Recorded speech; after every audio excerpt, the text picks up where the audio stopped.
Hi, I'm Mark Rossano, founder and CEO of C6 Capital Holdings, coming to you from Primary Vision Network.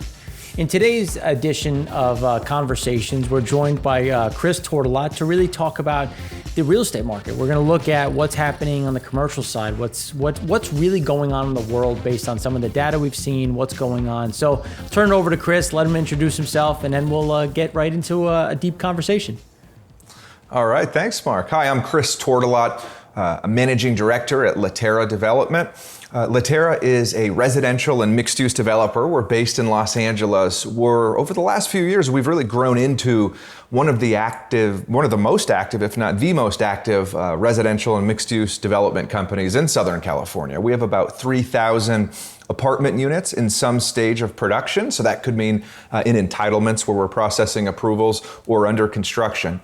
So we're super busy. We have projects in San Diego, Orange County, in LA, in Santa Monica, Burbank, West Hollywood, Los Feliz, Echo Park.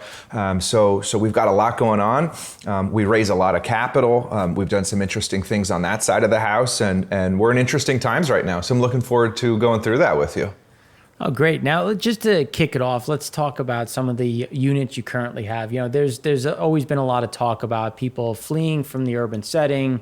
You know, you have some of these movements, but, you know, what are you seeing in terms of kind of rent levels, utilization rates at some of the facilities? You know, what is your take on kind of where things sit based on, you know, your holdings and what you're seeing in those areas? Sure. It's an interesting time right now, to say the least. So we remain very bullish, generally speaking. If you look at the Spanish flu of 1918, what came next? The Roaring '20s, right? So I'm not a subscriber to the belief that the pandemic is going to cause these permanent behavioral changes. They're going to have significant impacts to our industry.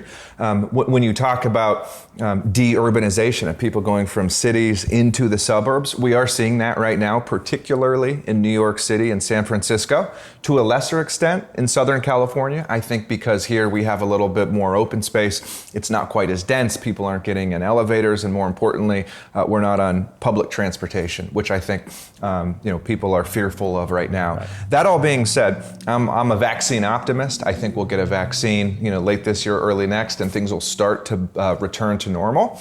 In our markets right now, we are seeing rents down close to 10%, and that's really a function of property owners, landlords offering like a month free of rent, what we call a concession, because renters don't want to move in the middle of a pandemic, right? And then you have students whose parents rented housing for them who've moved home to live with their parents.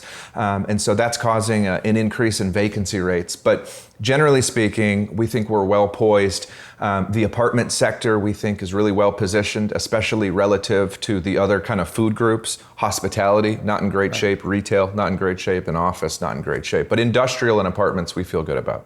Okay, so when you kind of shifting that a little bit to talk about some of these mixed-use places that you're seeing, that you guys are managing and looking at, or how are you viewing in terms of some of the mixed use when you're looking at storefronts or maybe restaurants or something that would be on that ground floor that you might think has a little bit more stickiness, or what are you giving some of those concessions? What does that look like?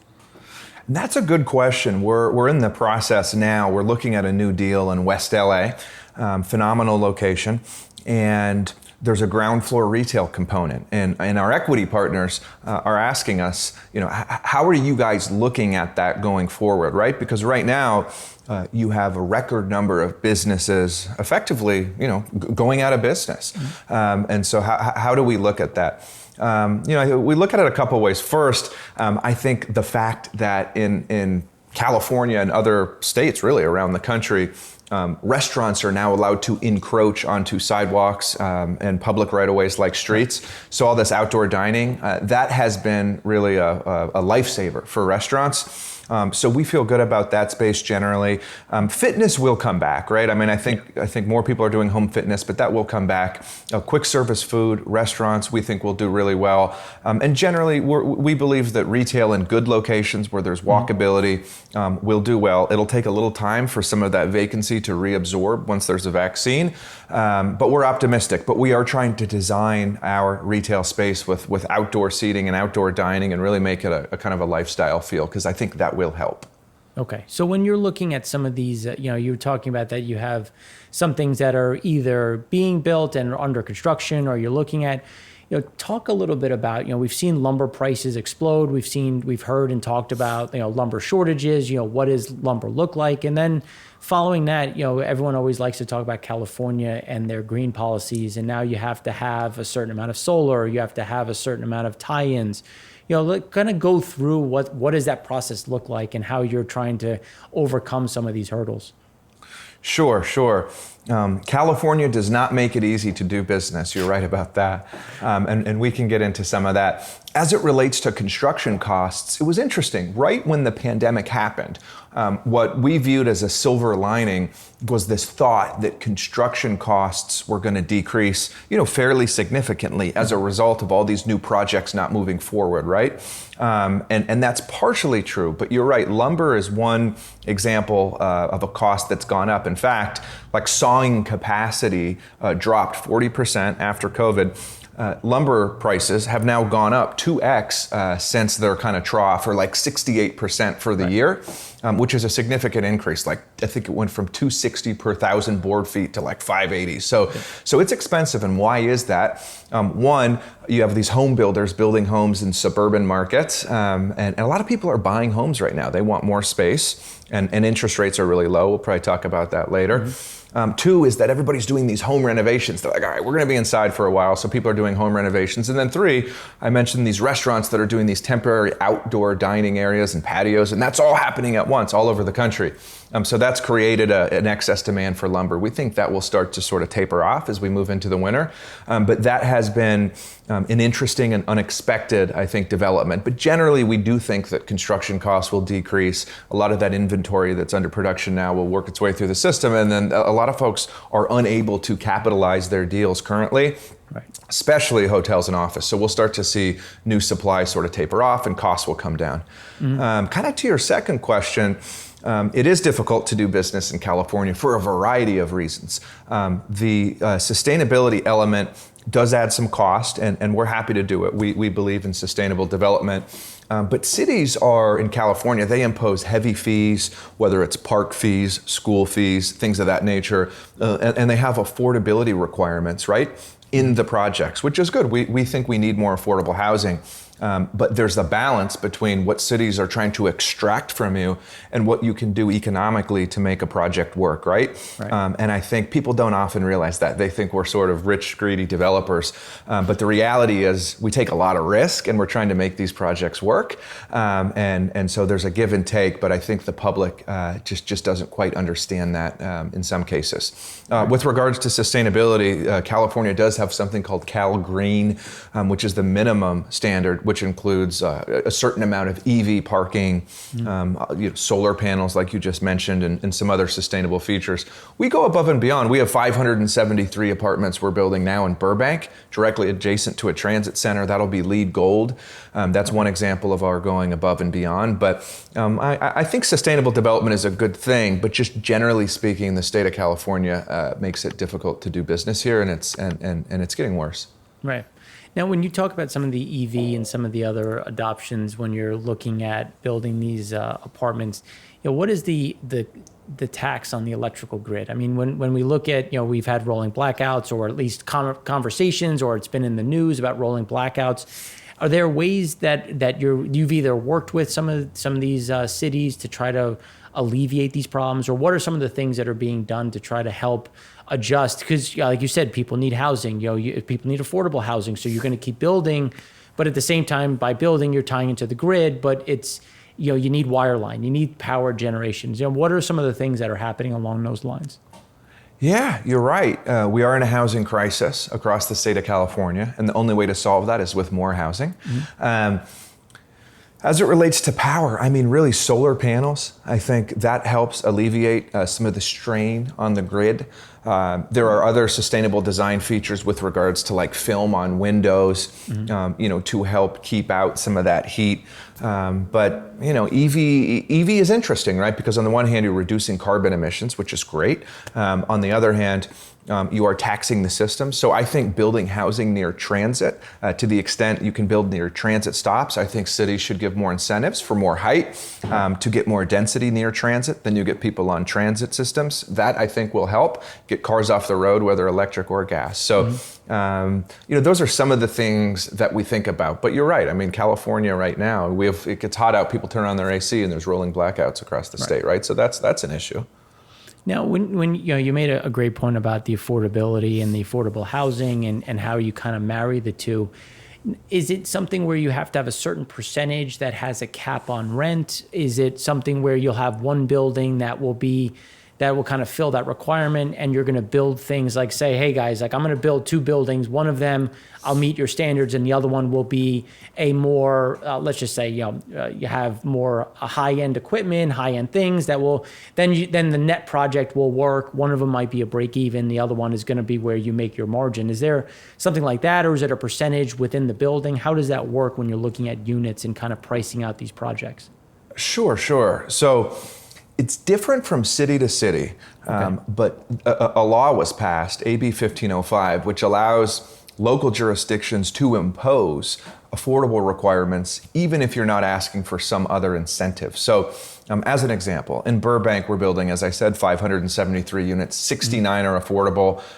West Hollywood, we have a project with about a 15% affordable requirement. Throughout the city of Los Angeles, we typically have between 8 and 11% of our units as affordable. Santa Monica has a more robust affordable requirement. And what cities require generally is that the affordable units are sort of sprinkled throughout the building in a representative unit mix. They have to have the same level of spec, finish, and amenities as the market rate units, so you can't design them to a lower standard. And as it relates to the economics, those affordable units, they're not a break even, they're a big loss. It costs about $500,000 per unit to build a unit, right? So, and that whether you're building 10 or 200 in a project, that's about what it costs generally in California, plus minus. And those affordable units, that rent is set based on a percentage of area media income, or AMI. There's different tiers of affordability: extremely low, very low, low, moderate, and cities have different requirements. And as a result, that's how your rent levels are calculated. But like a very low income 2-bedroom in city of Los Angeles would cost about $800 per month to rent. It would cost about $500,000 a unit to build. And so those are a loss. You can think about that as a total loss. Okay. But the market rate units are where you make your money. So there is a break even point and there's a little profit, but that's where the cities are making it tough to even make money.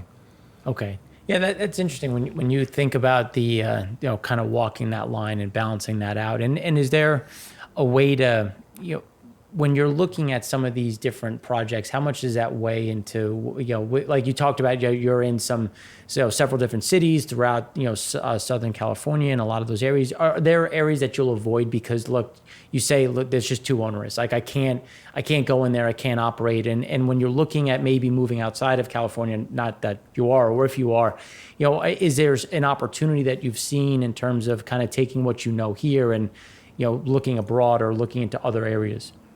Yeah, and we have looked at other markets. As an example, as it relates to the ability and the ease with which you can do business, process approvals in a jurisdiction and just generally make things work, like Texas, Arizona. These are markets where it's very easy to do business. They make it easy, and that stimulates development and growth. That being said, in California, it's so difficult to do business. It takes so long that therein lies the opportunity. We consider ourselves experts in the Southern California market. We think we're the best in this market, and that's why we're so active and we've been so successful. So it's difficult though. You look at cities like Santa Monica as an example. It can take a long time to process your entitlement approvals, right? It could take you 8 years in some cases if you need California Coastal Commission approval. to get a project entitled or approved, which is just kind of crazy to think about, right? And then as it relates to the economics, it's like, Mark, imagine I'm, hey, you want to invest in a deal with me, right? And you're like, well, how much money am I going to make? Well, I'm like, well, best case you break even, but we're going to build some affordable housing. Are you in? You'd be like, well, no, I mean, I better go look somewhere else. I can't just lose, so that cities we're getting to that point where it's becoming very difficult. That being said, we're finding opportunities. We're working with local elected officials and local jurisdictions to try to come up with a win-win scenario where we can provide affordable housing and also make it worth our time. So it's something we constantly evaluate. Okay.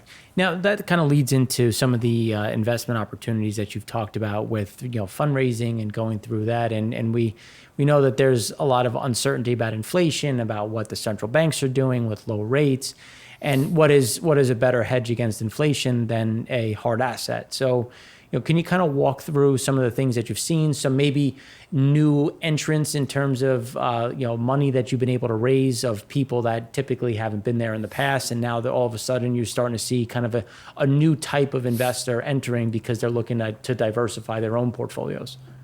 Yeah, sure. So pre-pandemic, which I'll call, leading all the way up until the day the NBA was canceled, right? That's when things were, I was like, oh no, right? So leading up to that time, there was a lot of capital trying to get into real estate, particularly in Southern California, both on the debt and the equity side.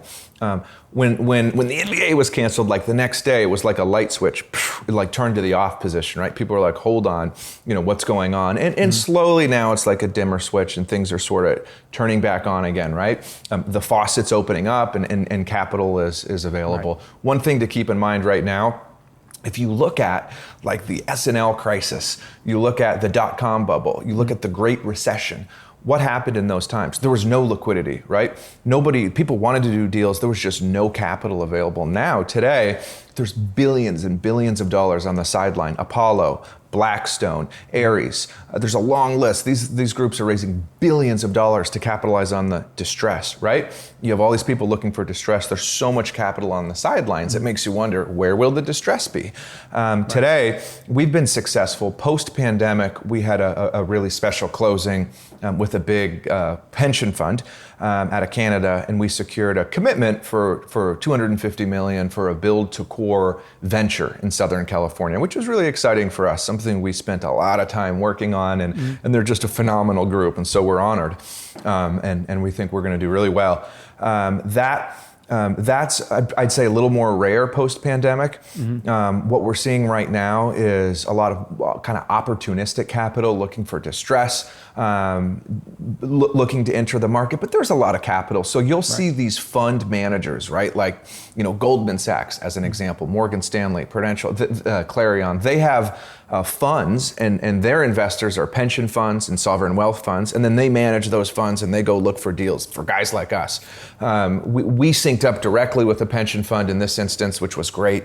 But all these funds of money, they're sitting there on the sidelines with hundreds of millions. So they will get back into the market. But right now, I think what everybody's looking for is distress. And where is that distress, right? In any sector, but particularly in real estate, like, where is it? Well, the answer, I think, is hotels. There's going to be some opportunities to buy distressed hotels at steep discounts. You'll see Barry Sternlicht and other groups, start to do that, and they already are. You'll see hotels that get converted to multifamily. We think that's a good strategy. You'll see shopping centers converting to industrial, right? Amazon. You'll start to see some of that conversion, I think. Office buildings, they'll come back, but it'll be interesting to see, how the work from home environment impacts that. But in the multifamily sector, we're just not seeing a lot of distress. Land values are down a little bit, but we're not seeing a lot of distress. But we are seeing a little bit, and we're finding good deals, and we are having investors of all types, whether it's family offices, institutional equity fund managers, look to us to try to find deals. So when, just before we go into the equity debt split that you've talked about, when you're looking at some of these new projects, you bring up an interesting point about hotels. Have you looked at some of these opportunities, or are you guys mostly new build? Will you buy something to then renovate and try to get obviously if the price is right? What does that look like, especially as we go further down and hospitality struggles, or people look to kind of avoid some of these crowds, what does that look like? I mean, especially in some of those areas where you have a lot of hotel capacity, just because California was a big tourist spot, and now some of these places may be levered up at the wrong time, and you can kind of come in, pick up something at a discount, and then essentially rejuvenate the property. Yeah, so we mostly do residential and mixed-use development, so apartments with ground floor retail. We've done an office reposition, which we leased to a paying tenant. We have a hotel in Burbank, 307-room hotel land that we entitled for a hotel that we haven't yet started on. But yeah, we looked at, there was a big distress hotel opportunity here in Beverly Hills that we looked closely at. Ultimately went off at a pretty big number relative to where we thought it would.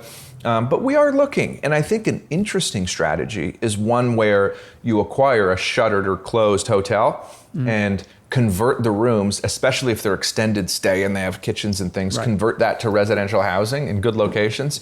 You can wind up with a good cost basis at the end. So we think that's a strategy. That's a strategy we're looking at. But yeah, I mean, I think there's an opportunity to buy distressed hotels at a fraction of what they were worth in February. And all you have to do is ask yourself, do you believe that people will start traveling again, whether business and leisure, people already are, but from a business standpoint? And then you have to believe that the pandemic will end and there'll be a vaccine. For me, all of that's pretty clear. We're going to get through it. And so those are the types of opportunities, that we are looking for. And people with a long-term view are looking for those as well. So when you're looking at some of these projects, what kind of balance sheet are you looking at when you consider, okay, well, how much equity am I willing to give up? What is the debt load I'm looking at? Like, what are the splits that you normally try to work with that you think has been successful, and then maybe might get more successful as people, like you said, there's a lot of cash, so it might get a bit more competitive in the market? And what are some of the things that you're looking at when you look at that debt to equity backdrop?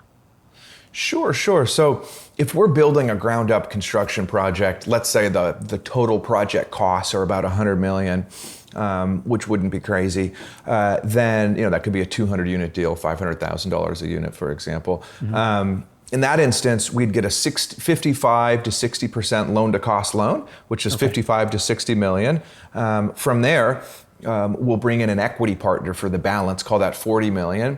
And we'll typically do like a 90-10 split with what we call the LP, the limited partner. We're the general partner, which would mean they would put in 36 million, we would put in 4. In some cases, we have a really great family office co-GP with us that will share in that GP 4 million with as it relates to the split when it makes sense. And we've done really well with that. And then there's something called a promote, right? People call it a carried interest on Wall Street or whatever, but effectively the LP and the GP split cash flows pro rata 90-10 until the LP hits some return threshold. Maybe it's a 9%. From there, it could go 70-30 to a certain return threshold, then say 50-50. And the end result is, as the GP, we put in 10% and we look to make, at the end of the day, maybe it's 30%. And that's kind of where the gravy is. And but what do we do in exchange? We're providing cost guarantees, guaranteeing budgets. We're taking a ton of risk, personally and professionally. And we're putting in a lot of sweat equity, right? And so that's kind of why we do that. Some people think we're crazy, but we like it. And that's kind of big picture how we structure the deal. Now, when you talk about these splits, is it, when you're looking at some of these deals, are they a case where you're going to build it, sell the units, or is it something where you're going to then rent them out and then have a situation where you're going to be the management and you're going to take in those monthly rents, or do you kind of have a mixture of both? Like, how do you look at that, and what's your portfolio look like right now? Sure. So we're not doing condos, and condos meaning build units and sell them individually to homeowners. What we typically do is apartment development. So we'll build a project, we'll lease the units, we'll typically engage a third-party property manager, right, to do that, but we're the owner. We'll lease the units, and we'll collect rents from the tenants, and so then you have a cash flow. You might have a 100-unit building, 95% occupied, right? And so you're collecting cash flow. We call it stabilized when it hits a certain occupancy, like 95%. And then you have a net operating income similar to EBITDA, right, for kind of in the PE world. And you have your NOI and you're collecting cash flow. And you can either sell at what we call a cap rate. You sell the entire property at some multiple to another buyer. Or you hold for cash flow and appreciation. And it's our preference to hold long term. We think there's a lot of reasons to do it, whether, tax is one reason, but also we think that we want to just own buildings in the communities that we develop in and be a long-term owner. That's kind of our philosophy. And so we've been successful at doing that. We're getting more successful at it. We got to have a limited partner going in who has a long-term view. Not all do. Opportunistic funds generally don't. Closed-end funds with an end of life term. Those LP partners typically want to build and pull the ripcord and sell. We look for long-term holders. We can sell when it makes sense, but generally we want to own and collect cash flow. And so that's kind of how we've structured it. Right. And it's interesting when you start talking about some of this long-term cash flow, especially when you start looking at some of these pension funds that have been struggling to make their return and maybe starting to cut out the middleman. You saw one, you did the deal. It's congratulations on doing the deal, bro, because that's definitely a big move. But is it something where you might see a little bit more of, where it's like, why do I need some of these go-betweens? I can just go directly to the source, strike a deal, and not have to cut off, let's call it whatever percentage that they need for performance, and that they can just do things a bit more direct. Pension funds, obviously very sticky in terms of longevity and looking for that long-term cash flow, especially when, like as we've talked about in the yield world, there is no yield. So this is something that would have a great yield, that would have a legs to it, especially because as you've talked about the hurdles of building in some of these areas where people will talk about those leaving the coastal states, but let's be honest, like they're still one of the largest economies in the world if it was broken out by country. So what is this something that you think is going to continue, that you kind of excited about, that this could be a new way or new avenue to get some of this capital on the LP level? Yeah, Mark, for a non-real estate guy, you ask the good questions. That's actually a very relevant question, and one that has been asked of us, by a few people. And I think the answer is yes. Pension funds, they invest, let's say it's, CalSTRS, CalPERS, Texas teachers, firemen, police, whatever it is, they invest typically in these, Blackstone, Prudential, Goldman, Morgan Stanley, whatever. And those are all great companies. But they're paying fees, they're paying asset management fees, and they're giving up a share of the profits.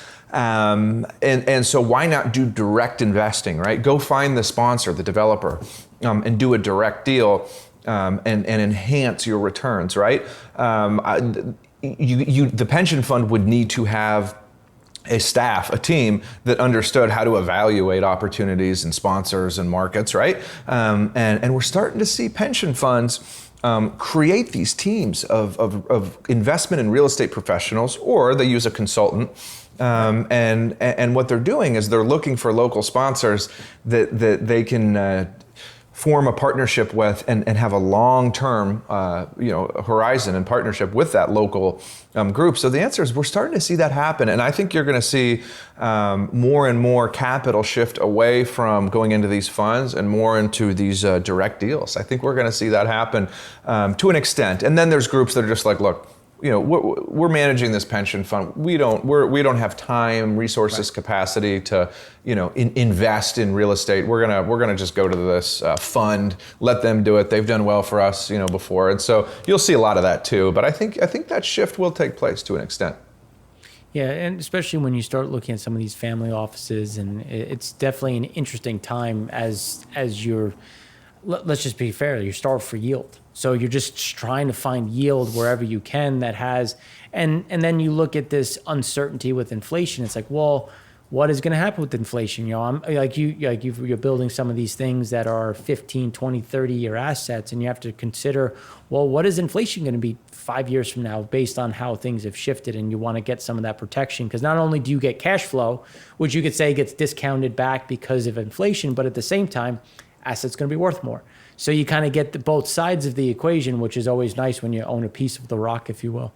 So, it's an interesting backdrop. And as you start looking out and kind of looking into the future, when you consider, where some of these growth profiles look like, what does SoCal look like? Is it something where you're expecting kind of an increase? What are some of those economic parameters you're considering when you look at a new site? What are some of the things that you're thinking about or seeing in terms of growth within the SoCal region? Yes. All right. So just one quick comment on your inflation point. Sure. Real estate's generally a hedge against inflation, especially hotels are the ultimate inflation hedge, because you have a new, every day, boom, boom, boom, you have a new room rate, average daily rate. That changes every day. Apartments change, every year-ish. And so as you have inflation, you can increase rents to adjust. Mm-hmm. So those are generally considered, real estate's generally like people think, it's sort of an inflation hedge to an extent. As it relates to kind of how are we looking at opportunities and what are we seeing in California, there are some investors who are like, wow, California makes it difficult, to get deals done. And there are some who have sat out a little on California as a result, or totally. Those investors who have been sitting out have lost out on, years and decades of explosive growth, opportunities, and just phenomenal yields that have been achieved by investing in California. So we're bullish on California. Take Los Angeles, rents are high, but divide by the number of days of sunshine and that you're in good shape. So we're optimistic. People want to live here, good schools, you're on the beach. It's just a phenomenal market. So, but it all comes down to employment. So one thing that's interesting about LA in particular is this techtainment boom, and that's technology meets entertainment. This is new. So LA is the media capital of the world. Technology meets entertainment. What am I talking about? Netflix, Amazon Studios, Apple Plus, and their new platform, Hulu, right? These are some of the big, players. And you have Sony and Warner Brothers and Disney and CBS, and this is all in LA, right? That's where it's happening. And so, and that's another reason we like it, because when things start to open up again, these are companies that are saying, nah, you got to work here, you got to come to the office. Production and post-production is best done in the office. Brainstorming, writing, screenwriting, all that. That's an in-person environment. Netflix CEO Reed Hastings said, I don't see any benefit to working from home. We're going to come back as soon as the vaccine's available. They're based, they have most of what they do is in Hollywood here. They have tons of studio space and office space in Hollywood and Burbank. So we look at opportunities near employment. At the end of the day, what do we look for? Jobs, right? We want to be by jobs. Jobs generate housing. And so where is the job growth particularly strong in LA? And the answer is, Santa Monica, Venice, Mar Vista, Culver City, Hollywood, Burbank. Burbank's one of the best apartment markets in the country for that reason. West Hollywood. And then we look at supply. What's the supply picture look like? And generally in LA and California, we're very undersupplied. And so if you have low supply and you have a high demand, those are the markets we look for. Burbank we look at a jobs to housing ratio. Okay. Burbank has 140,000 jobs, but only 40,000 households total. And most of those are single family homes. So you have 3.5 jobs for every house. Wow, that's high. The second highest in California is Mountain View at 2.2 jobs per house. So that makes Burbank a really attractive market for us. That's something we look at. Downtown LA, I find less interesting personally. That's a function of the supply. There's a lot of production right now in LA. I think some of the civil unrest that took place recently has caused some folks to want to get out of downtown. Homelessness is something we're concerned about in California generally, but especially like San Francisco, LA, these markets. And I think downtown LA is probably a little bit worse in that regard. So we don't love downtown LA, but it's all about supply and demand. And we think that that's what makes LA so special, is that supply-demand imbalance. Right. And for those that may not know California, also the traffic makes it unbearable. So if you can live that close to where you're working, it makes it all the better in terms of just trying to avoid some of these movements. So it would be great to have that capacity as well. And when you start talking about some of these shifts that you're seeing, especially on the industrial side, does that open up an opportunity to get into some of the commercial real estate? Like maybe start looking at something and then get one of those long-term tenants like a Netflix that might need, maybe doesn't want to own the studio, but it's looking to rent it. And you can have kind of almost like an own leaseback type thing or something along those lines. Is there anything like that happening, or is that more a different side of the business that you're looking to stay away from? No, and we actually repositioned an office building and leased it to a FAANG tenant. And so we've done that. And it's kind of analogous. So I'll give you an example. I feel like what Laterra does is like, we're bench pressing like 400 pounds, right? And someone says, hey, can you go bench press, in this competition 100 pounds? You're like, I guess, sure, but and what am I talking about? So what do?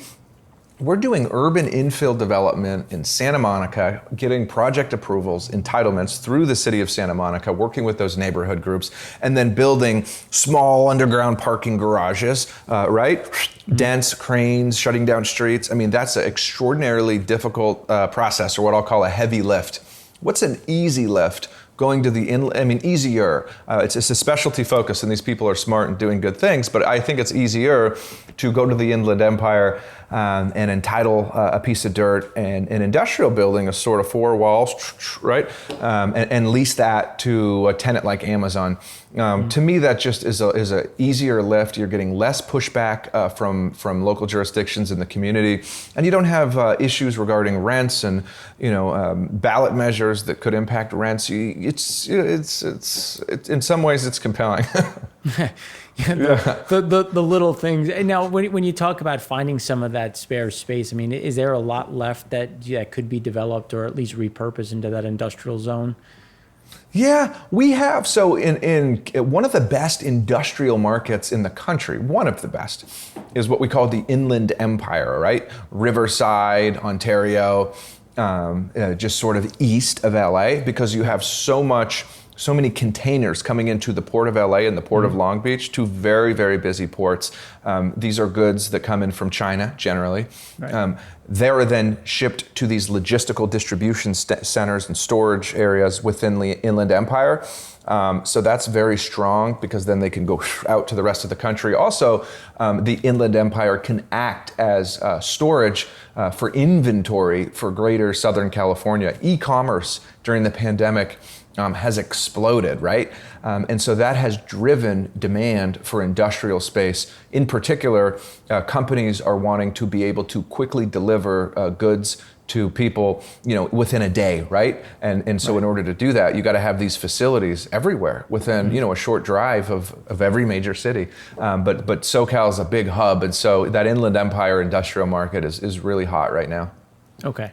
And just shifting gears a touch and talking a little bit more about tech, when we look at, we complain all the time when we're trying to do Zoom and all these other things, how internet is slow or things of that nature. When you look at maybe the 5G build out or the need for additional support for cell phone towers, for cable, is there an opportunity that you might be seeing in terms of maybe building additional cell phone towers or leveraging some of the buildings to have and lease out, cell tower capacity? Is there something in that you've looked at? Are there restrictions in terms of what you can put on a residential versus a commercial building when you're looking at cell phone towers or 5G, when you're thinking about renting out or possibly doing it yourself and then just leasing it back to the spectrums in the world? Yeah, so we've looked at some of that. I think we're big believers that our apartment communities need to have very good Wi-Fi, very good cell service, very fast internet connections, fiber optics when possible, right? And so that's something we try to do. We have not yet specifically gone out and done an infrastructure project or a cell tower deal, but people do those. But we do have companies asking us, hey, can we put a cell tower on the roof of your apartment building, right? and we're evaluating that. We want to make sure there's no health concerns and just general like resident concerns about being near that. So we're sort of evaluating some of that, but the benefit would be you get some great cell service, and so that's something that that we're kind of in the process of evaluating currently. Okay. Now, when you think about the kind of the structure, one of the hot topics back in that early 2010 was, how do I become a REIT? How do I become a REIT status? When you're thinking about the future of the company and the build out, is there an opportunity? Would you become a REIT? Would you think about becoming a REIT, or is it something where you like the structure right now with the GP LP? You have more flexibility. You don't have to worry as much. Like, what does that look like as you kind of think about where this is on a go forward level? Yeah, so one of the reasons that companies go, for example, public, is to have access to capital, and we've talked about that before. Our access to capital is really good. We went out to look for a single source capital partner rather than financing each deal one-off with a different LP equity partner, which we've done in the past, and they're all phenomenal groups that we're honored to work with. We wanted a single source equity partner, and that's when we went out for that pension fund that we talked about. Right, yep. And so we synced up with one. So we feel like we have really good access to capital. So there's a lot of challenges and tax concerns that go with becoming a REIT. There are safe harbor provisions that preclude or restrict you from selling properties in certain windows of time. But then there's tax benefits also, and there's an impact to what investors can come in nationally and internationally. So we've looked at all the at various structures. We've concluded at this juncture that staying private in our current format, with a single source equity provider, and we'll still do deals with other equity partners too, to the extent that it makes sense. But I think we're kind of happy with our structure right now. We like being privately owned, and we like our structure. But things can change, and we're growing fast, right? So you never know what can happen. Yeah, it's just an interesting thing, because back in that 2011, 2012, 13, every cell tower, every storage facility wanted to find a way to go REIT status because of like you said, the tax benefits, and they're already public, and it was like, well, why not go from C Corp to REIT? Because you just get that pass through, you get those tax benefits, which is always a huge component to it. Yeah. So when you're looking at some of the views on some of the spare space that may be less residential and more commercial, but more along the lines of strip centers, where you have strip malls, you have as people call it, the death of the mall. But yet at the same time, we've seen a benefit from like a Tanger Outlets and some of these guys that already have some of these outdoor mall situations, because you have the open air, you don't have to worry about things as much. I mean, what does that look like if you're considering some of these strip mall areas, or some of these areas that might be a bit more stressed because they lost an anchor tenant and they're going to have to go onto the market? Yeah, so we look at those as an opportunity to build much needed housing. Okay. So for example, we had a project in Los Feliz, phenomenal location. It was a little strip mall, and the underlying zoning allowed for a high density residential use. Okay. So that strip mall was for sale, and you had retail kind of shopping center buyers coming in there offering a certain price. We came in over the top of those guys because we knew that the property had the zoning that allowed for high density residential. So we bought that property and we processed entitlements, and we subsequently got approvals and built, in this instance, 96 units over some street level retail in a phenomenal location. And so that's one example. But a lot of these shopping centers have residential zoning. And so I think what you'll see folks buy those up and process entitlements or approvals for much needed housing. Okay. And you'll see those converted to housing projects. Right. And that's how we're looking at it. Okay. Now, when you're looking at some of these, I mean, how many of those exist? Is there some areas that you're more excited about in terms of this is an area that has a lot of strip centers where the air rights are available, and let's go in and evaluate. Is there some of those areas that are better versus others? Yeah, I mean, effectively, we want to be near transit, and generally shopping centers, strip malls, whatever, near transit stations, or generally have high density residential zoning. That's at least what the state and cities are trying to do, and generally that either the zoning exists now, or cities are working on specific plans and general plans to change that antiquated zoning. Which does exist, to high density residential. So we target these shopping centers near transit and near employment, and that for us is an opportunity and one that we are pursuing, and in fact we're looking at a couple right now. Now, when you're looking at some of these potential, is there a limit or what you're looking at in terms of your minimum units that you might need, or is there some kind of that special target that you found that this market can tolerate? Maybe 150 units, 250 would be too much because you want to maintain, like you've talked about, a 95% occupancy rate.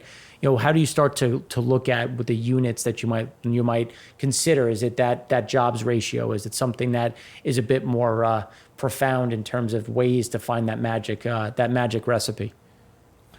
Sure. So there is, and generally anything under 50 units in one project generally gets to be small from an operation standpoint. It gets expensive to operate that building, to manage that building. And it gets just very expensive in these urban environments because it's expensive to build. You build these below grade garages, and it's just very expensive. So those smaller projects probably make more sense in suburban markets. Workforce housing, we like workforce housing, and that's generally surface parked, 2 to 3 story walk up product, we call it. That works better for smaller projects and large projects. And so we're trying to get 50 units minimum, and we've got 573 in Burbank. We've got 250s in Santa Monica, 50 units in Santa Monica. We got a bigger one in Los Feliz, WeHo, Burbank. So we kind of go 50 to 550 or up, and that's what makes us unique. Okay. Great. Well, thanks for the time. I mean, before you leave us, is there any words of wisdom that you can, that maybe a question I should have asked, didn't ask, something that you find very interesting that we didn't really touch on? I think we covered a lot. I mean, my advice to the listeners or viewers, is to get creative. If you can find a way to take advantage of some of the distress, do it. But don't necessarily expect that to happen. And I think have faith in the long term. For really good markets. Don't be too fearful that the world is going to be totally different, right, forever. You have a long term view. Stay focused, committed, and we'll get through it, because a lot of people right now are struggling, and we feel for them, and I think we're all going to come out of this stronger. So, I guess I'll leave with that thought. Well, thank you, Chris. We really appreciate the time. So coming out this week, we have a long lineup of exciting things with the EIA, the Economy Show, another deep dive on inflation and deflationary components, what we think is going to happen. We don't think the U.S. dollar is going to lose its reserve currency status, and we'll go into a deeper dive on that. And then obviously our favorite, the primary vision Frac Spread Count. So thanks again for watching. We'll provide any kind of information that if you want to try to invest with Chris and his company, see if there's any opportunity out there. So thanks again for watching. I'm Mark Rossano, founder and CEO of C6 Capital Holdings, coming to you from Primary Vision Network.